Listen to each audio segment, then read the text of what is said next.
வணக்கங்கம்மா. வணக்கம்மா. நீங்க என்ன படிச்சிருக்கீங்கம்மா? நாங்க 10ஆவதாம்மா படிச்சிருக்கேன்.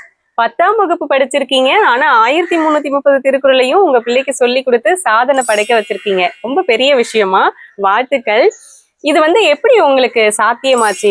ஏன்னா இதுக்கு பல மாசங்கள் தேவைப்பட்டு இருக்கும்.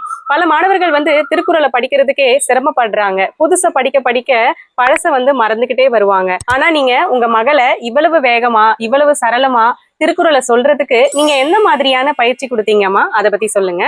பாப்பாவுக்கு எப்படி திருக்குறளை சொல்லி கொடுத்தேன்னா, பாப்பாவுக்கு பொம்மைனா ரொம்ப பிடிக்கும்.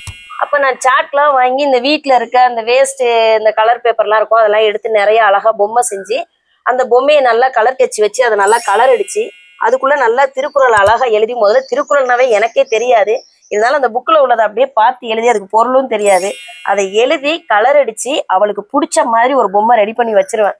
அதை ரெடி பண்ணி வச்சோன்னா சாயந்தரம் ஸ்கூல் விட்டு வந்தோன்னா அம்மா டெய்லி ஒரு பொம்மை வச்சிருக்கோங்கிற அந்த எதிர்பார்ப்புல தான் வீட்டுக்கே வருவாங்க. அப்போ பொம்மையை வாங்கி பார்த்தோன்னா இது திருக்குறள் ஒன்றுனா, அப்போ என்னம்மா திருக்குறள் எழுதிருக்கீங்க, சரிப்போ அந்த பொம்மையை நான் வச்சுக்கிறேன்னா, அப்போ இந்த திருக்குறள் படிச்சாதான் இந்த பொம்மாமா உனக்கு டெய்லி ஒன்று செஞ்சு தருவேன் அப்படின்னு சொன்னா, அதுக்காகவே அவங்க ஃபர்ஸ்ட் அந்த மாதிரி திருக்குறள் படிக்க, அப்ப இன்னைக்கு ஒரு குறள் சொன்னா அம்மா ஒரு பொம்மை ஏதாவது செஞ்சு தருவாங்க அப்படிங்கிறதுல அவங்களுக்கு ரொம்ப ஆர்வம் ஆயிடுச்சு. அப்புறம் அந்த மாதிரி திருக்குறளை செஞ்சு படிக்க வச்சு நிறைய சாட்லாம் வாங்கிட்டு அந்த வீடு ஃபுல்லா அந்த ஓலைச்சுவடிகள் அளவுக்கு அதை கட் பண்ணி அதுல கலரு பூவெல்லாம் நிறைய வரைஞ்சி அதுல ஜிகினா பேப்பர்லாம் ஒட்டி அதை பார்த்தாலே அவ விருப்பப்படணும். ஐயோ இந்த புக்கு அழகா இருக்கே, நான் வச்சுக்கிறேம்மா, அப்ப நீ வச்சுக்கிட்டேன்னா இதுக்குள்ளதை படிக்கணும் அப்படிங்கிறது அளவுக்கு அவளுக்கு கொண்டு வந்துட்டேன்.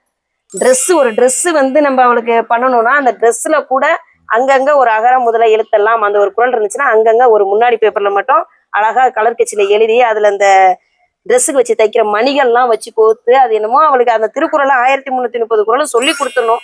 எப்படி சொல்லி கொடுக்கணும்னா, அவ இப்படி செஞ்சாதான் அந்த திருக்குறளை படிப்பாங்கிறதுனால நான் அந்த இதுல சொல்லி கொடுத்தேன்னா அவ நல்லா படிச்சுக்கிட்டான். இந்த திரும்ப திரும்ப படிச்சதை மறக்கணுங்கிறதுக்காகவே இப்போ இன்னைக்கு ஒரு 50 குறள் படிச்சாங்க அப்படின்னா திரும்பி மறுநாள் ஒரு 10 குறள் சொல்லி கொடுத்தேன்னா ஸ்கூல் விட்டு வந்ததுல ஃபர்ஸ்ட் குறள்ல இருந்து அந்த 60 குறளை சொல்லுவேன். மறுநாள் 10க்கு புதுசா போறதுக்கு முன்னாடி ஏற்கனவே படிச்ச 10 குறள் திக்காம சொல்றாங்களான்னு சொல்லி நம்ம படிக்க படிக்க பழச மறந்துடக்கூடாதுன்னு டெய்லி அந்த அவளை படிச்சதுல இருந்து வர வச்சு இப்ப 200 குறள் முடிக்கிறாங்கன்னா மறுபடியும் 201வது குறள் எடுக்கும்போது இந்த 200 குறளையும் கம்ப்ளீட்டா பாப்பா சொல்றாளா இல்ல எங்கனால திக்கிறாளா அப்படின்னு சொல்லிட்டு மறுபடியும் 201 எடுத்து சொல்லுவேன். இந்த மாதிரி 50 100 150 200 80 குறளா பாப்பா படிச்சுதான் இன்னைக்கு 1330 குறளையும்.